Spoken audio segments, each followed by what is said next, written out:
মোবাইলের মানে কেটা করো কেন যাই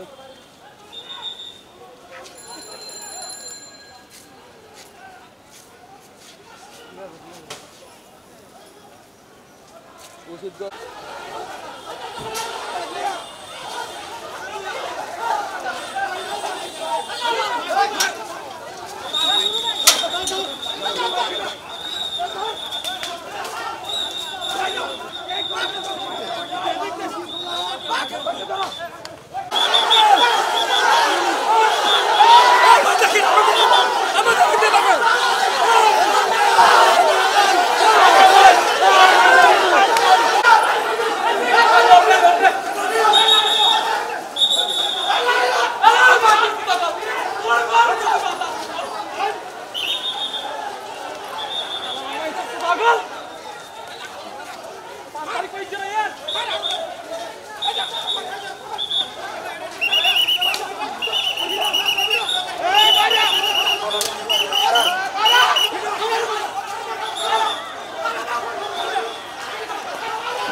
তারাও চেষ্টা করছেন মূলত আব্দুল্লাহকে আটকের পর যখন থানায় সমস্ত করা হবে তখন ওই পুলিশের সাথে সংঘর্ষ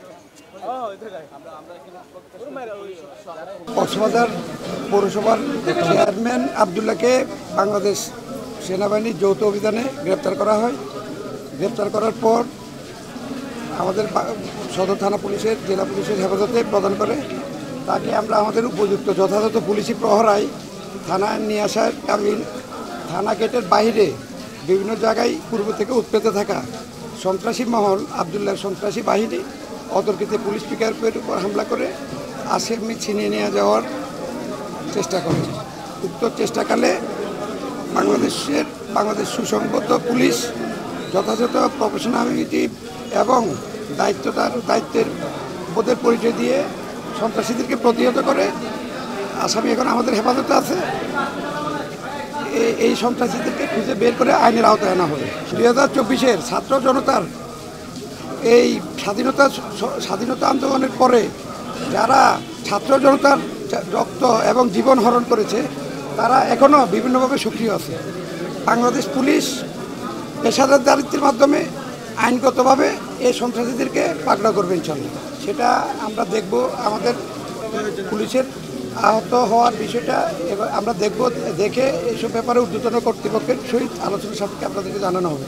সদর থানা এলাকার আইনশৃঙ্খলা সম্পূর্ণ বাংলাদেশ পুলিশের নিয়ন্ত্রণে আছে এবং ভবিষ্যতে আরও সুন্দরভাবে পুলিশ পেশাদারিত্ব বজায় রেখে আইনশৃঙ্খলা নিয়ন্ত্রণ করবে। অবশ্যই ইতিমধ্যে আমাদের কক্সবাজার জেলার মাননীয় পুলিশ সুপার মহোদয়, যিনি অত্যন্ত দক্ষ এবং পেশাদারিত্ব বজায় রেখে কক্সবাজার জেলাকে মাত্র অল্প কয়েকদিনে আইনশৃঙ্খলা পরিস্থিতিকে নিয়ন্ত্রণে নিয়েছেন। স্যার উক্ত বিষয়টি অবগত হয়েছেন। আমাদের পুলিশ সুপার মহোদয় উক্ত বিষয়ে ফুটেজ সহ বিভিন্নভাবে আমাদের সোর্সের মাধ্যমে আমরা তদন্ত করে স্যার নির্দেশ দিয়েছেন এটার বিরুদ্ধে ব্যবস্থা গ্রহণ করা হবে। ধন্যবাদ।